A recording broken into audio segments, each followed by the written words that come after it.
Hello दोस्तों, कैसे हैं आप। स्वयं पूर्ण चैनल में आपका वेलकम। यहाँ हम करते हैं कम समय में ज़्यादा पढ़ाई। आप चैनल को सब्सक्राइब कीजिए और आपके फ्रेंड्स को भी बताइए। आज का टॉपिक है बेसिक टर्मिनोलॉजीज इन अकाउंटेंसी। इस लेक्चर में हम अकाउंट्स के कुछ बेसिक टर्म्स कवर करेंगे।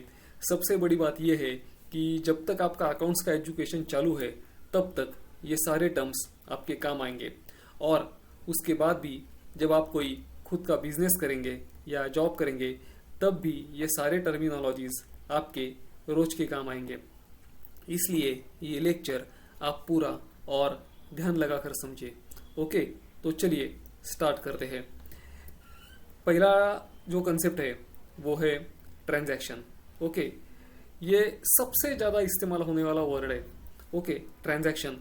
ट्रांजैक्शन यानी व्यवहार, ट्रांजैक्शन यानी लेन देन। ओके, लेकिन वो ट्रांजैक्शन जो है वो मॉनिटरी होनी चाहिए, उसमें पैसा होना चाहिए या पैसों में उसकी कीमत होनी चाहिए। इसे अकाउंटिंग के लैंग्वेज में बोलते हैं मनी और मनीज वर्थ। ओके, अकाउंट्स में प्रेम का या सद्भावना का व्यवहार रिकॉर्ड नहीं किया जाता। ओके, उसमें पैसा इन्वॉल्व होना चाहिए, तभी वो जो व्यवहार है वो बुक्स ऑफ अकाउंट्स में लिखा जाएगा, रिकॉर्ड किया जाएगा। ओके, अभी देखिए ट्रांजैक्शंस भी तीन प्रकार के होते हैं। ओके, पहला होता है कैश ट्रांजैक्शन। जैसे किसी दुकानदार ने माल बेचा, ओके, और ग्राहक ने उसे उसी वक्त पैसा दे दिया। ओके, तो ग्राहक उस दुकानदार को कैश भी दे सकता है या ऑनलाइन मनी ट्रांसफर भी कर सकता है। ओके, दोनों भी केस में वो होती है कैश ट्रांजैक्शन। ओके, और दूसरा है क्रेडिट ट्रांजैक्शन, उधार का व्यवहार। समझिए ग्राहक ने दुकानदार से माल लिया और वो दुकानदार को बोलता है कि मैं आपको पैसे कल दे दूंगा, ओके, बाद में दे दूंगा, एक हफ्ते बाद दूंगा, 15 दिन बाद दूंगा या महीने बाद दूंगा। तो ये होता है उधार का व्यवहार। अकाउंट्स के लैंग्वेज में इसे बोलते हैं क्रेडिट ट्रांजैक्शन। ओके, दुकानदार को पैसा अभी नहीं मिला है, लेकिन कितना पैसा मिलना है ये अमाउंट फिक्स है, पक्की है। ओके, इसलिए बुक्स ऑफ अकाउंट्स में इसे रिकॉर्ड कर सकते हैं। और तीसरी जो ट्रांजैक्शन होती है वो होती है बार्टर एक्सचेंज, यानी कि एक वस्तु या सेवा दो और उसके बदले दूसरी वस्तु या सेवा लो। बार्टर एक्सचेंज की जो ट्रांजैक्शन होते हैं, इस तरह के ट्रांजैक्शन में उसकी मॉनेटरी वैल्यू जो है वो पता नहीं होती। ओके, इसलिए वो जो ट्रांजैक्शंस है वो बुक्स ऑफ अकाउंट्स में रिकॉर्ड नहीं किए जा सकते। ओके, और अभी देखते हैं अगली टर्म, वो है एंट्री, अकाउंटिंग एंट्री। बराबर, बुक्स ऑफ अकाउंट्स में जब भी कोई ट्रांजैक्शन रिकॉर्ड की जाती है तो उसके बोलते हैं entry. Okay, recording of transaction in proper form और method in the books of accounts is called an entry. समझिए मैं एक बिजनेसमैन हूँ, हाँ, और एक ग्राहक मेरे दुकान में आता है, कुछ चीज़ मेरे दुकान से ले जाता है, और जब मैं अकाउंट के बुक्स में लिखता हूँ कि सेल हो गया और मुझे उसके पैसे मिल गए, तो ये हो गई एक एंट्री। ऑफ कोर्स ये एंट्री अकाउंट्स के लैंग्वेज में लिखी जाती है। ओके, जैसा मैं अभी बोल रहा हूँ ऐसी बोली भाषा जो है वो इस्तेमाल नहीं की जाती। ओके, तो वो एंट्री जो है वो किस प्रकार के फॉर्मेट में लिखी जाती है वो हम किसी और वीडियो में देखेंगे, वो हमारे अभी के चर्चा का विषय नहीं है। ओके, और समझिए अगर मैं लिखता हूँ अकाउंट्स की लैंग्वेज में कि XYZ पर्सन को मैंने सेल किया और उसने पैसे नहीं दिए, ओके, तो भी ये हो गई एक एंट्री। ओके, उधार के ट्रांजैक्शन की एंट्री। ओके, और इसके बाद आता है नरेशन। नरेशन ये जो है ये हर एंट्री का, अकाउंटिंग एंट्री का एक्सप्लेनेशन होता है। ओके, और स्पष्टीकरण होता है जो उस एंट्री के बारे में लिखा जाता है कि ये जो एंट्री है ये एग्जैक्टली क्यों की गई है। Okay, narration is a short explanation of a business transaction for which an entry is recorded in the books of accounts. Okay, ये नरेशन जो होता है वो अक्सर स्टार्ट होता है बीइंग वर्ड से, ओके, या फॉर वर्ड से, जैसे कि बीइंग इलेक्ट्रिसिटी बिल पेड या फॉर ट्रांसपोर्ट, फॉर एडवर्टाइजमेंट, ऐसे। ओके, तो अभी ये हो गई नरेशन की बात। अभी अगला टर्म देखते हैं और वो है गुड्स। ओके, गुड्स मीन्स माल। ओके, जो दुकानदार या बिजनेसमैन बेचता है। एक दुकानदार है, समझिए वो कपड़े बेचता है, तो कपड़े जो है वो उसके लिए गुड्स है। हाँ, दूसरा दुकानदार जो है वो खिलौने बेचता है, तो खिलौने उसके लिए गुड्स है। तीसरा दुकानदार है वो केमिस्ट है, कुछ दवाइयाँ वगैरह बेचता है। ओके, तो वो जो दवाइयाँ वगैरह जो है वो उसके लिए गुड्स है। बस इतनी ही कंसेप्ट है गुड्स की। गुड्स यानी माल। तो अभी देखते हैं अगली टर्म, और वो टर्म है कैपिटल। देखिए, जब भी कोई बिजनेसमैन अपने बिजनेस में खुद का पैसा लगाता है, ओके, खुद का पैसा डालता है, या अपने खुद की चीजें लेके बिजनेस में डालता है, निवेश करता है, तो वो होता है कैपिटल। चाहे वो चीजें या पैसा बिजनेस स्टार्ट करने के लिए हो, या चालू बिजनेस है वो बढ़ाने के लिए हो, या बिजनेस को कोई तात्कालिक या फ्यूचर की जरूरत जो है वो पूरी करने के लिए हो। ओके, लेकिन ये जरूरी है कि वो जो चीजें है या वो पैसा है वो उसका खुद का होना चाहिए। ओके, अगर दूसरों से लेकर अगर इस्तेमाल किया हो, जैसे किसी रिश्तेदार से पैसे लिए हो, किसी दोस्त से पैसे लिए हो, किसी बैंक से पैसे लिए हो, तो वो कैपिटल नहीं होता। ओके, वो होता है लोन, उसको लोन बोलते हैं, वो होता है कर्जा। ओके, तो total amount invested in the business by the owner is called capital. Okay, capital means owner का खुद के बिजनेस में निवेश, इन्वेस्टमेंट। ओके, और अभी उसके देखते हैं नेक्स्ट टर्म, वो है विड्रॉवल। कैपिटल इन्वेस्टमेंट की बात आते ही विड्रॉवल। देखिए, जब कोई आदमी नौकरी करता है, ओके, तो उसे क्या मिलता है? तनख्वाह यानी वेतन यानी पगार। ओके, लेकिन बिजनेसमैन तो नौकरी नहीं करता, तो उसे हर महीने तनख्वाह या पगार या सैलरी नहीं मिलती। तो वो क्या करता है, जब उसे घर खर्चे के लिए पैसा लगता है, तो वो बिजनेस का जो पैसा होता है, बिजनेस का पैसा वो अपने घर लेके जाता है। ओके, वो पैसे वो बिजनेस के कैश काउंटर से भी ले सकता है। ओके, या बिजनेस के बैंक अकाउंट से अपने पर्सनल बैंक खाते में ट्रांसफर कर सकता है, या बिजनेस के बैंक खाते से वो कैश निकाल के घर लेके जा सकता है। ओके, मीन्स एनी हाउ वो बिजनेस का जो पैसा है वो घर लेके जाता है, तो उसको बोलते हैं ड्रॉइंग्स। ओके, या उसको बोलते हैं विड्रॉवल। ओके, तो अभी आप समझ गए होंगे कि जब कोई बिजनेसमैन बिजनेस में खुद का पैसा डालता है, निवेश करता है, तो उसको बोलते हैं कैपिटल इन्वेस्टमेंट। ओके, और जब वो पैसा खुद के लिए निकालता है तो उसको बोलते हैं कैपिटल विड्रॉवल। ओके, उसके ऑपोजिट। तो ये हो गई ये बात। और अभी हम देखते हैं और दो टर्म्स। ओके, वो है डेटर्स और क्रेडिटर्स। ओके, समझिए एक्स एक ट्रेडर है, और एक्स ने वाई को गुड्स बेचे 5,000 रुपए के। ओके, लेकिन वाई ने क्या कहा एक्स को कि मैं तुम्हें पैसे बाद में दे दूंगा। ओके, तो अभी एक्स को वाई से 5,000 रुपये आना बाकी है, तो यहाँ पैसे देने वाला कौन है? वाई। ओके, तो वाई हो गया डेटर। ओके, और एक्स हो गया creditor. Okay, in short debtor पैसा देता है और क्रेडिटर पैसा लेता है। ओके, डेटर देता है, क्रेडिटर लेता है। तो आप समझ गए होंगे कि अगर माल बेचा और उसी समय उसका पैसा अगर पूरा मिल गया, पूरा, तो डेटर क्रेडिटर रिलेशनशिप क्रिएट नहीं होती। ओके, सिर्फ जब माल उधार पे बेचा जाता है या उधार पे खरीदा जाता है, तभी ये जो डेटर क्रेडिटर रिलेशनशिप जो है वो क्रिएट होती है। ओके, तो who is a debtor? Debtor is a person who has to pay a business for getting the goods and services on credit.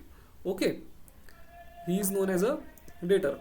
Debtor is a person who owes money to the seller. Debtor is a person who owes money to the seller. Okay, और creditor कौन होता है? Who is a creditor? A person to whom one has to pay. A person to whom one has to pay for getting the goods or services on credit. On credit is known as creditor. Okay, a creditor is a person to whom business owes money. A creditor is a person to whom a business owes money. Okay, और इसी से related एक term है वो है bad debts. Bad debts means क्या? Bad debts means ऐसा पैसा कि जो अब नहीं मिलेगा. ओके, समझिए एक्स ने वाई को गुड्स बेचे. ओके, लेकिन वाई ने उसका पैसा नहीं दिया. बाद में एक्स को ये पता चला कि वाई से उसे ये पैसा अब भविष्य में कभी नहीं मिलेगा. ओके, तो वो पैसा तो डूब गया. ओके, अकाउंटिंग के लैंग्वेज में उसको बोलते हैं bad debts. Okay, an irrecoverable amount from a debtor is called bad debts. Okay, और अभी देखते हैं नेक्स्ट टर्म, वो है expenditure. Okay, what is an expenditure? Expenditure means expenses. Expenses means अलग अलग प्रकार के खर्चे। तो पहला होता है कैपिटल एक्सपेंडिचर, उसमें भी टाइप्स है। पहला होता है कैपिटल एक्सपेंडिचर। ओके, देखिए बिजनेस चलाने के दौरान अलग अलग प्रकार के जो खर्चे हैं वो करने पड़ते हैं। जब कोई खर्चा ऐसी एक वस्तु लेने के लिए किया जाता है कि जो वस्तु हमें बहुत लंबे समय के लिए उपयोगी हो, सालों साल उपयोगी हो, तो ऐसे खर्चे को कैपिटल एक्सपेंडिचर बोला जाता है। ओके, जैसे कि फैक्ट्री के लिए कोई मशीनरी खरीदी, ओके, ऑफिस के लिए बिल्डिंग खरीदी, या ऑफिस के लिए फर्नीचर खरीदा, या गुड्स ट्रांसपोर्ट के लिए ट्रक खरीदा, वगैरह वगैरह वगैरह। तो ये जो चीज़ें होती है इनको अकाउंट्स के लैंग्वेज में बोलते हैं फिक्स्ड एसेट्स। हाँ, फिक्स्ड एसेट्स, ये चीज़ें बहुत साल तक चलती रहती है। एसेट यानी संपत्ति। तो ऐसी बड़ी बड़ी चीज़ें लेने के लिए जो बड़े बड़े खर्चे किए जाते हैं तो उनको बोलते हैं कैपिटल एक्सपेंडिचर। ओके, और दूसरे टाइप का जो एक्सपेंडिचर होता है वो डेली यूज का होता है, उसको बोलते हैं revenue expenditure. Okay, revenue expenditure ये रोज के खर्चे के लिए होता है। ये खर्चे जो होते हैं ये ऐसे नहीं होते कि इनका बेनिफिट आपने एक बार खर्चा किया तो इनका बेनिफिट जो है वो सालों साल मिलता रहे। Okay, next year financial year में भी मिलता रहे, ऐसे ये नहीं होता। जैसे कि फॉर एग्जांपल ऑफिस की इलेक्ट्रिसिटी वो उसी मंथ के लिए होती है, ऑफिस की स्टाफ की सैलरी वो उसी मंथ के लिए होती है, पेट्रोल है, मोबाइल रिचार्ज है। ओके, तो ये होता है day to day operating expenses. Okay, तो रेवेन्यू एक्सपेंडिचर मीन्स रोज के खर्चे, डेली जो होते हैं वो खर्चे। ओके, और खर्चे का एक और तीसरा भी एक प्रकार है, वो भी आपको बता देता हूँ मैं। तो उसको बोलते हैं डिफर्ड रेवेन्यू एक्सपेंडिचर, वो है डिफर्ड रेवेन्यू एक्सपेंडिचर। ये रोज के ही खर्चे होते हैं, रोज के ही ऑपरेटिंग एक्सपेंसेस होते हैं, लेकिन ये ऐसे होते हैं कि जब इनके ऊपर खर्चा किया जाता है तो कभी कभी इतना ज़्यादा किया जाता है कि उसका बेनिफिट का कुछ पार्ट जो होता है, पार्ट वो नेक्स्ट फाइनेंशियल ईयर में ना चला जाता है। ओके, जैसे कि फॉर एग्जांपल फैक्ट्री का भाड़ा है। ओके, आपने 15 महीने के लिए आज ही समझिए एडवांस में पे कर दिया पहले ही। ओके, तो उसका कुछ पार्ट जो है वो तो उन महीनों के लिए होगा जो आएंगे नेक्स्ट फाइनेंशियल ईयर में। ओके, या आपने समझिए मोबाइल का रिचार्ज किया, 1 बरस के लिए किया, और उसके समझिए लास्ट के जो 4 महीने हैं वो तो नेक्स्ट फाइनेंशियल ईयर में आने वाले हैं। तो ऐसे केस में क्या होता है कि इसे डिफर्ड फाइनेंशियल एक्सपेंडिचर बोलते हैं, डिफर्ड फाइनेंशियल एक्सपेंडिचर। हाँ, तो अभी ये तो हो गई बात। अभी नेक्स्ट टर्म की बात करते हैं और वो है डिस्काउंट। हाँ, डिस्काउंट ये तो नाम तो आपने सुना ही होगा।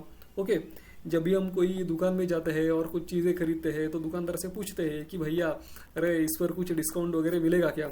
ओके, तो डिस्काउंट का मतलब क्या है कि प्राइस वगैरह कुछ कम करोगे क्या यार, तो ऐसा हम पूछते हैं ना।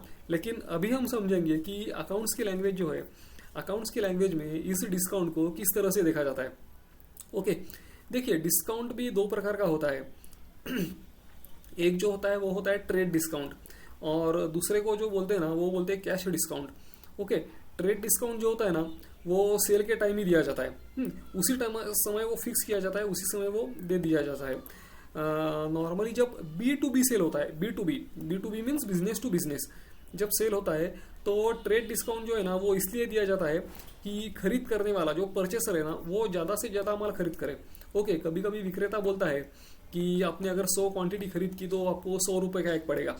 ओके, लेकिन आपकी अगर ज़्यादा क्वांटिटी खरीद की, समझे 100 के ऊपर समझो एक 500 क्वांटिटी तक लिया, 200 300 400 500 लिया, तो समझिए मैं आपको एक 5% डिस्काउंट दे दूंगा, 5% डिस्काउंट। ओके, यानी आपको एक पड़ेगा 95 को, 100 का आपको पड़ेगा 95 को। लेकिन अगर आपने उससे भी ज़्यादा किया कि समझिए 1000 क्वांटिटी, 1500, अब 2000 क्वांटिटी आपने खरीद की, तो मैं आपको 10% डिस्काउंट दे दूंगा, 10%, मीन्स एक आपको पड़ेगा 90 में।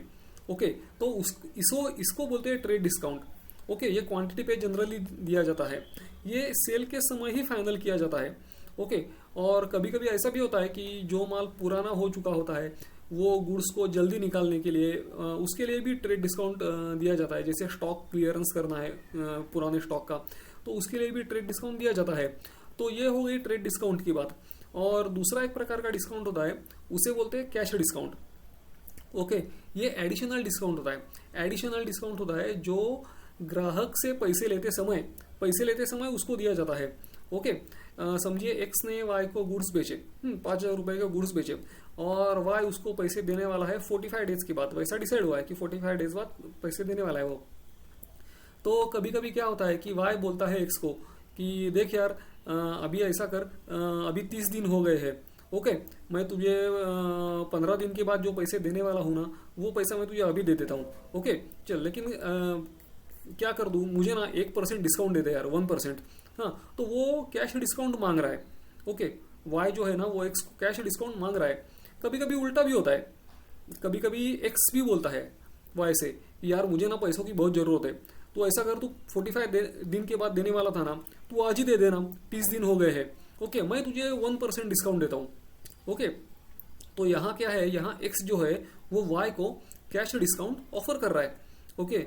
और ये कैश डिस्काउंट जो है वो सेल प्राइस से ट्रेड डिस्काउंट माइनस करने के बाद जो डिस्काउंटेड अमाउंट आती है, यानी कि नेट सेल वैल्यू होती है, उस वैल्यू को बेस पकड़ के उस पर कैलकुलेट किया जाता है उसका परसेंटेज, ओके, ना कि ट्रेड डिस्काउंट के पहले के सेल्स प्राइस पर, ओके।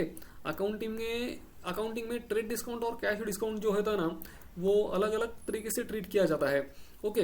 कैश डिस्काउंट जो है वो बुक्स ऑफ अकाउंट्स में रिकॉर्ड किया जाता है, ये देखना बहुत ही इंपॉर्टेंट है। कैश डिस्काउंट जो है ना वो बुक्स ऑफ अकाउंट्स में रिकॉर्ड किया जाता है, लेकिन ट्रेड डिस्काउंट जो होता है ना वो बुक्स ऑफ अकाउंट्स में शो नहीं किया जाता। ट्रेड डिस्काउंट देने के बाद की जो डिस्काउंटेड सेल्स वैल्यू होती है वही नेट सेल्स वैल्यू पकड़ के सेल का अकाउंटिंग उसी वैल्यू से किया जाता है, ओके। तो ये हो गई डिस्काउंट की बात। अभी देखते हैं हम नेक्स्ट टर्म वो है फाइनेंशियल ईयर यानी वित्तीय वर्ष, ओके।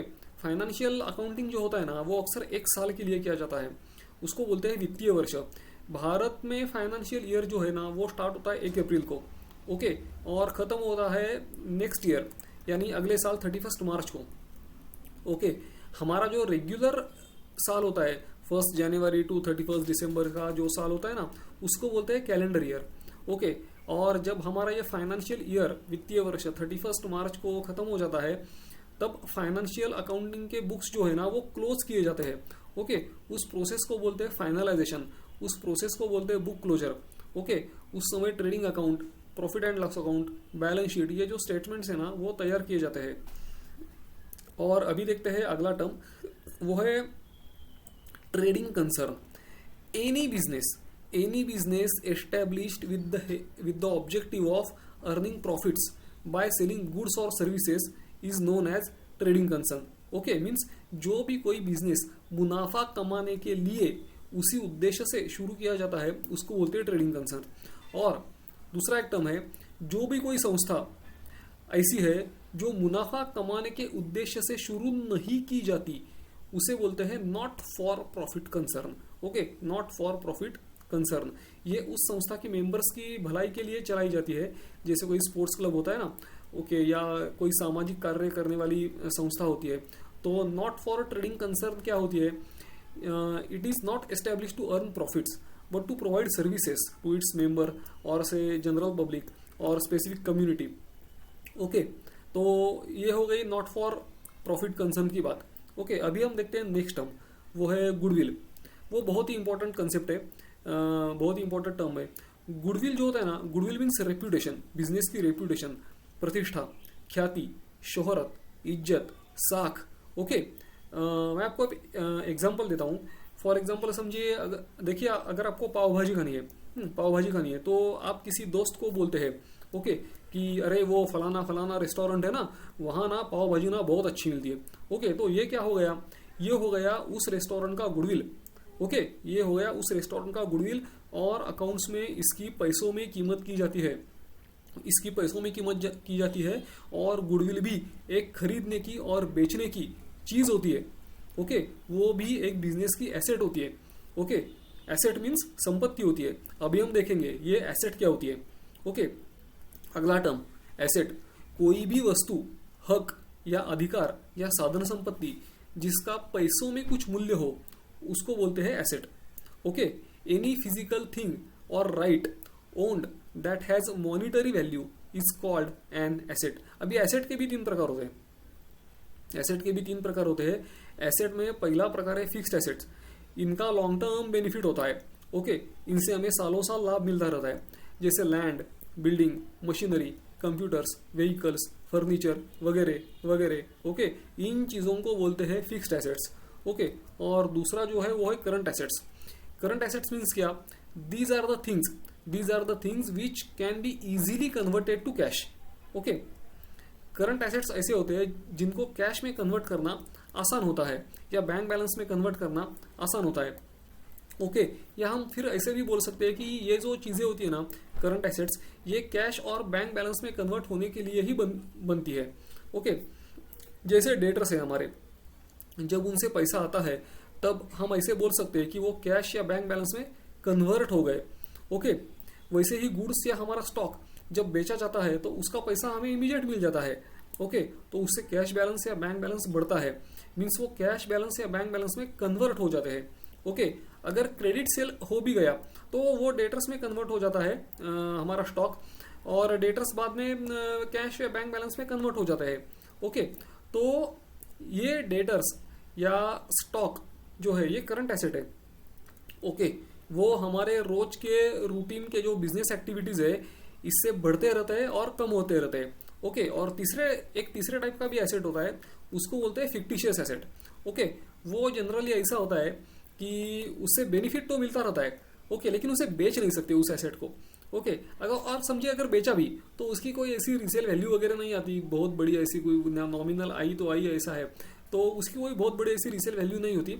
एग्जांपल देता हूँ मैं आपको, समझिए जैसे अपने अपने व्हीकल का इंश्योरेंस करके रखा है और वो समझिए एकदम 5 साल के लिए किया है, आने वाले 5 साल के लिए किया है, तो उसमें उसका जो बेनिफिट है वो तो फ्यूचर में मिलता रहेगा। लेकिन उसका जो अनयूज पीरियड है, उस पीरियड की जो वैल्यू है, उस पार्ट की जो वैल्यू है, वो अकाउंटिंग के नजरिए से एसेट। लेकिन उसे बेचा नहीं जा सकता। ओके, उतना वैल्यू फिक्टिशियस एसेट है। या आपने समझिए किसी कंपनी को आने वाले 5 साल के लिए आपके बिजनेस के एडवर्टाइजमेंट का कॉन्ट्रैक्ट दिया है। ओके, और उसका पैसा एडवांस में आपने पे करके रखा है उस कंपनी को, तो उसका जो अनयूज पीरियड है, उसका जो वैल्यू है ना, वो फिक्टिशियस एसेट है। ओके, तो हम ऐसे बोल सकते हैं कि प्रीपेड एक्सपेंसेस जिसका बेनिफिट आने वाले फाइनेंशियल ईयर्स में मिलता रहेगा, तो अकाउंट्स के लिए वो है फिक्टिशियस एसेट्स। ओके, और एसेट का जो क्लासिफिकेशन है, मीन्स इन्हीं एसेट्स का जो क्लासिफिकेशन है वो और 2 प्रकार से किया जा सकता है। ओके, तो वो 2 प्रकार है, टेंजिबल एसेट और इनटेंजिबल एसेट्स। ओके, टेंजिबल्स मीन्स ऐसे एसेट्स कि जिन्हें स्पर्श किया जा सकता है। ओके, जैसे लैंड है, बिल्डिंग है, मशीनरी है, कंप्यूटर है, व्हीकल है, फर्नीचर है, ओके वगैरह वगैरह। तो ये जो चीजें इनको ना स्पर्श किया जा सकता है, ये ठोस होते हैं, वास्तविक होते हैं। ओके, और एसेट का दूसरा जो प्रकार है ना वो है इंटेंजिबल एसेट जो है ना उनको ना स्पर्श नहीं किया जा सकता, लेकिन वो खरीद किए और बेचे जा सकते हैं। जैसे गुडविल, पेटेंट। समझिए कोई एक बिजनेसमैन है और एक बहुत बड़े कंपनी ने उसके ब्रांडेड प्रोडक्ट जो है वो समझिए कोई एक स्पेसिफिक शहर में बेचने का अधिकार सिर्फ वो स्पेसिफिक विक्रेता को दिया है। ओके, तो वो विक्रेता की वो उसकी संपत्ति हो गई, वो उसकी एसेट हो गई। ओके, क्योंकि उसने उस कंपनी को पैसे देके वो अधिकार परचेस किया है कि आपके जो प्रोडक्ट्स है वो इस शहर में सिर्फ मैं बेचूंगा, मेरे सिवाय दूसरा कोई बेच नहीं सकता। तो ये जो अधिकार उसने उस कंपनी से परचेस किया है ना, वो उसकी एसेट है, वो इंटेंजिबल एसेट बोलते हैं उसको। तो ये होते हैं इंटेंजिबल एसेट। अभी देखते हैं नेक्स्ट टर्म, और वो है लायबिलिटीज। एसेट के बाद लायबिलिटी। ओके, देखिए जब बिजनेस को किसी को पैसा देना होता है, बिजनेस को किसी और को अगर जब पैसा देना होता है ना, लेकिन वो अब तक दिया नहीं है, देना बाकी है पैसा मीन्स, तो उसको बोलते हैं लायबिलिटी। ओके, वो बिजनेस की आर्थिक जिम्मेदारी होती है, देयता होती है, दायित्व होता है। Okay, amount payable by business to others is called liability. अभी ना लायबिलिटी के भी 2 प्रकार है। ओके, फिक्स लायबिलिटीज और करंट लायबिलिटीज। अभी पहले बात करते हैं फिक्स लायबिलिटीज की। जैसे फॉर एग्जांपल किसी बैंक से लोन लिया है, ओके, और हर महीने उसका इंस्टॉलमेंट जो है वो पे करना होता है, बरोबर, तो वो एक फिक्स है ना लायबिलिटी होती है। ओके, बिजनेस का जो ओनर होता है ना, ओनर, तो वो जो कैपिटल बिजनेस में निवेश करता है तो वो भी बिजनेस की एक लायबिलिटी है। ओके, क्योंकि अकाउंट्स के थियरी के अनुसार बिजनेस और उसका ओनर ये 2 अलग अलग सेपरेट एंटिटीज होते हैं। ओके, जब भी कोई बिजनेस ओनर बिजनेस में पैसा लगाता है तो कभी ना कभी बिजनेस को वो पैसा उसे वापस भी करना होता है। ओके, तो कैपिटल भी बिजनेस के लिए एक फिक्स लायबिलिटी होती है। ओके, दायित्व होता है। और दूसरा बात है करंट लायबिलिटी।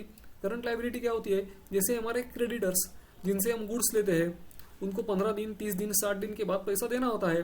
हर सप्लायर के साथ अलग अलग पीरियड फिक्स किया जाता है। ओके, जब हम गुड्स परचेस करते हैं तो हमारी जो करंट लायबिलिटी है, मीन्स क्रेडिटर्स, हमारी जो करंट लायबिलिटी है, क्रेडिटर्स है, वो बढ़ते हैं। ओके, और जब हम उनको पैसा पे करते हैं तो हमारी जो करंट लायबिलिटी है वो घटती है। करंट एसेट्स जैसे ही करंट लायबिलिटीज भी हमारे बिजनेस के रोज के काम से बढ़ते हैं और घटते हैं। ये करंट लायबिलिटी भी बढ़ती रहती है और घटती रहती है।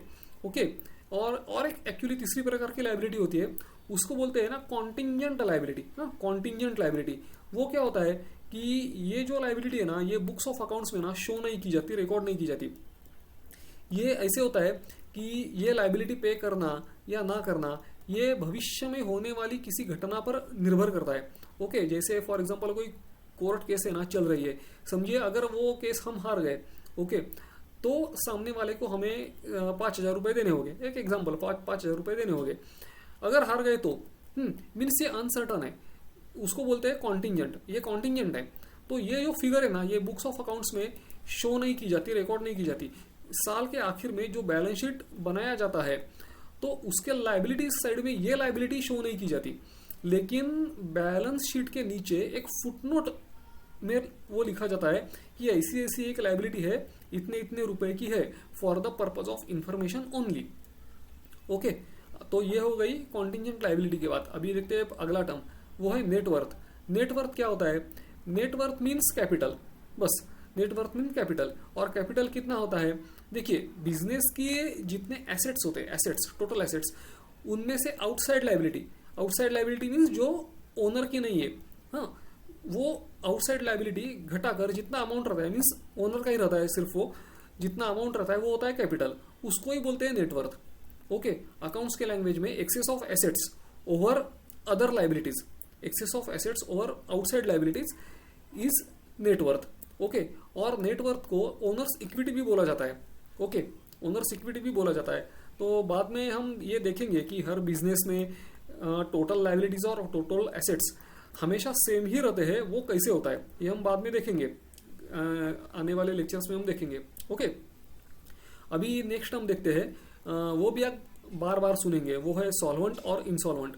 ओके, देखिए, अगर किसी आदमी के पास इतना पैसा है कि वो अपने सारे कर्जे चुका सकता है तो उसको बोलते हैं सॉल्वेंट पर्सन। ओके, अगर किसी आदमी के पास इतना पैसा है कि वो अपने सारे कर्जे चुका सकता है तो उसको बोलते हैं solvent person. Okay, a solvent person is a person whose assets are more than his liabilities. Okay, assets more than his liabilities is called a solvent person. और insolvent को है कौन है? अगर कोई ऐसा आदमी है, अगर कोई ऐसा आदमी है कि जिसका cash balance, bank balance, fix deposit, investment, खुद का घर, वाहन और जो जो उसके पास संपत्ति है वो सारी संपत्ति बेचकर भी वो अपने कर्जे नहीं चुका सकता, तो उसको बोलते हैं इनसॉल्वेंट पर्सन। ओके, अकाउंट्स के लैंग्वेज में बोले तो a person whose liabilities are more than his assets, liabilities are more than his assets. Okay, he is called an insolvent person. Okay, आज के लेक्चर में बस इतना ही। तो दोस्तों, इस लेक्चर को एक लाइक जरूर कीजिए। ओके, और प्रैक्टिस के लिए मेरे लेक्चर बार बार देखिए। मिलेंगे एक नए लेक्चर में। Okay, bye, all the best and take care.